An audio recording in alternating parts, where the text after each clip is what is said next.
উঠছিল না। যাই যুবরাজকে দেখে আসি গে। মাসি, ওরা কেন সবাই এমন রেগে উঠেছে? কেন বলছে যুবরাজ অন্যায় করেছেন?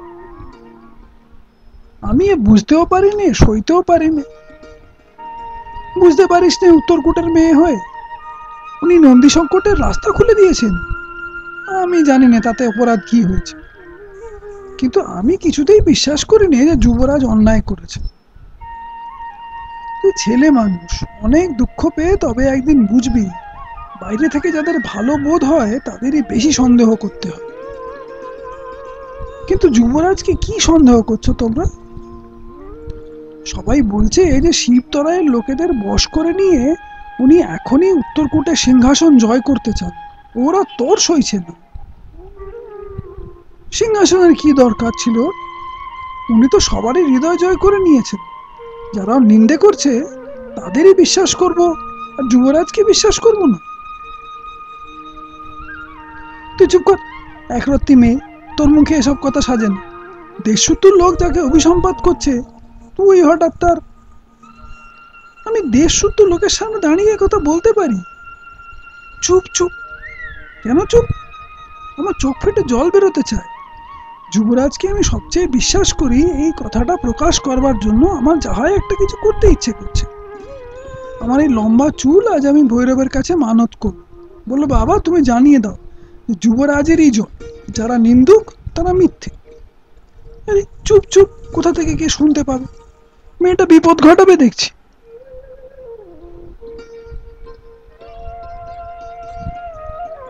কিছুতেই ছাড়ছি না, চল রাজার কাছে যাই। ফল কি হবে?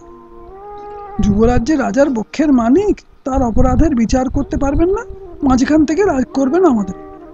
করুন রাগ, স্পষ্ট কথা বলবো, কপালে যাইতা। এদিকে যুবরাজ আমাদের এত ভালোবাসা দেখান, ভাব করেন যেন আকাশের চাঁদ হাতে পেটে দেবেন, তলে তলে তারই এই কীর্তি।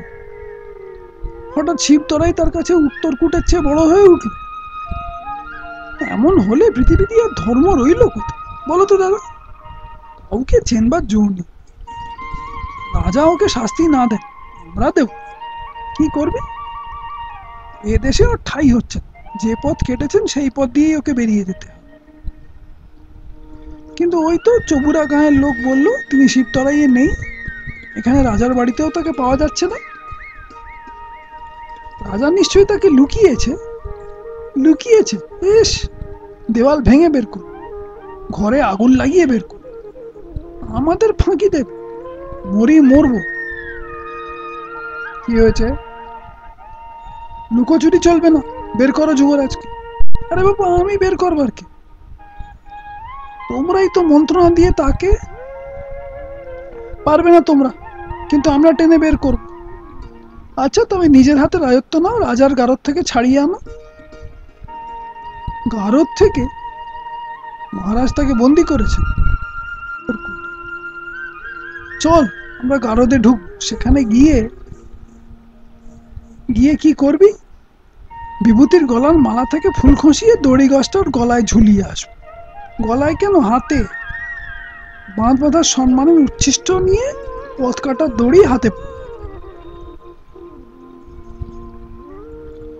যুবরাজ পথ ভেঙেছেন বলে অপরাধ, তোমরা ব্যবস্থা ভাঙবে তাতে অপরাধ নেই? আহা, ও যে সম্পূর্ণ আলাদা কথা। আচ্ছা বেশ, যদি ব্যবস্থা ভাঙি তো কি হবে? পায়ের তলার মাটি পছন্দ হলো না বলে শূন্যে ঝাঁপিয়ে পড়া হবে? সেটাও পছন্দ হবে না, বলে রাখছি। একটা ব্যবস্থা আগে করে তবে অন্য ব্যবস্থাটা ভাঙতে হবে। আচ্ছা, তবে গারদে থাক, রাজবাড়ির সামনে দাঁড়িয়ে মহারাজের জয়ধ্বনি করে আসি। ও ভাই, ওই দেখ সূর্য অস্ত গেছে, আকাশ অন্ধকার হয়ে এলো, কিন্তু বিভূতির যন্ত্রের চূড়াটা এখনো জ্বলছে। রোদ্দুরের মদ খেয়ে যেন লাল হয়ে গেছে। আর ভৈরব মন্দিরের ত্রিশূলটাকে অস্ত সূর্যের আলো আঁকড়ে রয়েছে, যেন ডোববার ভয়। কিরকম দেখাচ্ছে? মহারাজ কেন যে যুবরাজকে এই শিবিরে বন্দি করতে বলেছিলেন এখন বুঝছি। কেন? প্রজাদের হাত থেকে ওকে বাঁচাবার জন্য। কিন্তু ভালো ঠেকছে না। লোকের উত্তেজনা কেবলই বেড়ে চলেছে।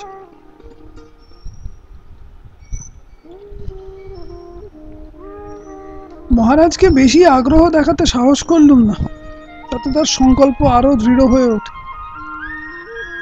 রাজকুমার শান্ত থাকবেন, উৎপাতকে আরো জটিল করে তুলবেন না। বিদ্রোহ ঘটিয়ে আমিও বন্দী হতে চাই, তার চেয়ে মুক্ত থেকে বন্ধন মোচনের চিন্তা করি। সেই চেষ্টাতেই প্রজাদের মধ্যে গিয়েছিল। জানতুম যুবরাজকে তারা প্রাণের অধিক ভালোবাসে, তার বন্ধন ওরা সইবেন। দেখি নন্দী সংকটের খবর পেয়ে তারা আগুন হয়ে রয়েছে। তবেই বুঝেছেন বন্দিশালাতেই যুবরাজ নিরাপদ। আমি চিরদিনই তার অনুবর্তী, বন্দিশালাতেও আমাকে তার অনুসরণ করতে দাও। কি হবে? পৃথিবীতে কোনো একলা মানুষই এক নয়, সে অর্ধেক। আরেকজনের সঙ্গে মিল হলে তবেই সে ঐক্য পায়। যুবরাজের সঙ্গে আমার সেই মিল। রাজকুমার সে কথা মানি, কিন্তু এই সত্য মিল যেখানে, সেখানে কাছে কাছে থাকবার দরকার হয় না। আকাশের মেঘ আর সমুদ্রের জল অন্তরে একই, তাই বাইরে তারা পৃথক হয়ে ঐক্যটিকে সার্থক করে। যুবরাজের এখানে নেই, সেখানেই তিনি তোমার মধ্যে দিয়ে প্রকাশ পাবেন। মন্ত্রী তোমার নিজের কথা বলে শোনাচ্ছে না, এই যেন যুবরাজের মুখের কথা। তার কথা এখানে হাওয়ায় হাওয়ায় ছড়িয়ে রয়েছে, ব্যবহার করি অথচ ভুলে যাই তার কি আমার। কিন্তু কথাটি মনে করিয়ে দিয়ে ভালো করেছ, দূর থেকে তারই কাজ করো। যাই মহারাজের কাছে। কি করতে? শিবতলাইয়ের শাসনভার প্রার্থনা করো। সময় যে বড় সংকটে, এখন কি সেই জন্যই তো উপযুক্ত সময়। কেউ উদ্ধব বুঝি? হ্যাঁ খোড়া মহারাজ, অন্ধকারের জন্য অপেক্ষা করছিল। আমার চিঠি পেয়েছো তো? পেয়েছি, সেই মতো কাজ হয়েছে। অল্প পরেই জানতে পারবে, কিন্তু মনে সংশয় করো না। মহারাজ ওকে নিজে মুক্তি দিতে প্রস্তুত নন, কিন্তু তাকে না জানিয়ে কোনো উপায় আর কেউ যদি এ কাজ সাধন করে তাহলে তিনি বেঁচে যাবেন। কিন্তু সেই আর কেউকে কিছুতেই ক্ষমা করবেন না। আমার সৈন্য আছে, তারা তোমাকে আর আমার প্রহরীদের বন্দী করে নিয়ে যাবে, দায় আমার। আগুন আগুন আগুন আগুন আগুন আগুন। ওই হয়েছে, বন্দিশালা সংলগ্ন পাকশালার তাঁবুতে আগুন ধরিয়ে দিয়েছে। এই সুযোগে বন্দি দুটোকে বের করে নি। এ কি দাদামশাই যে, তোমাকে বন্দি করতে এসেছি। মোহনগড়ে যেতে হবে। আজ কিছুতেই বন্দি করতে পারবে না, না ক্রোধে না স্নেহে। তোমরা ভাবছো তোমরাই আগুন লাগিয়েছো?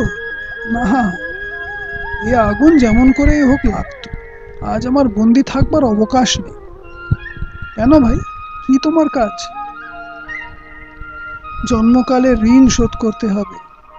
স্রোতের পথ আমার ধাত্রী, তার বন্ধন মোচন করব। তার অনেক সময় আছে, আজ নয়। সময় এখনই এসেছে এই কথাই জানি, কিন্তু সময় আবার আসবে কি না সে কথা কেউ জানে। আমরাও তোমার সঙ্গে যোগ দেব না। সকলের এক কাজ নয়, আমার উপর যে কাজ পড়েছে সে একলা আমার। তোমার শিবতরাইয়ের ভক্তদল যে তোমার হাতে কাজে হাত দেওয়ার জন্য অপেক্ষা করে আছে, তাদের ডাকবে না? যে ডাক আমি শুনেছি, সেই ডাক যদি তারাও শুনতো তবে আমার জন্য অপেক্ষা করত। আমার ডাকে তারা পথ ভুলবে। ভাই অন্ধকার হয়ে এসেছে যে, যেখান থেকে ডাক এসেছে সেইখান থেকে আলোও আসবে। তোমাকে বাধা দিতে পারি এমন শক্তি আমার নেই। অন্ধকারের মধ্যে একলা চলেছ, তবুও তোমাকে বিদায় দিয়ে ফিরতে হবে। কেবল একটা আশ্বাসের কথা বলে যাও যে আবার মিলন ঘটবে। তোমার সঙ্গে আমার বিচ্ছেদ হওয়ার নয়, এই কথাটি মনে। আগুন আমার ভাই, আমি তোমারই জয় গাই। আমার শিকল ভাঙা এমন রাঙা,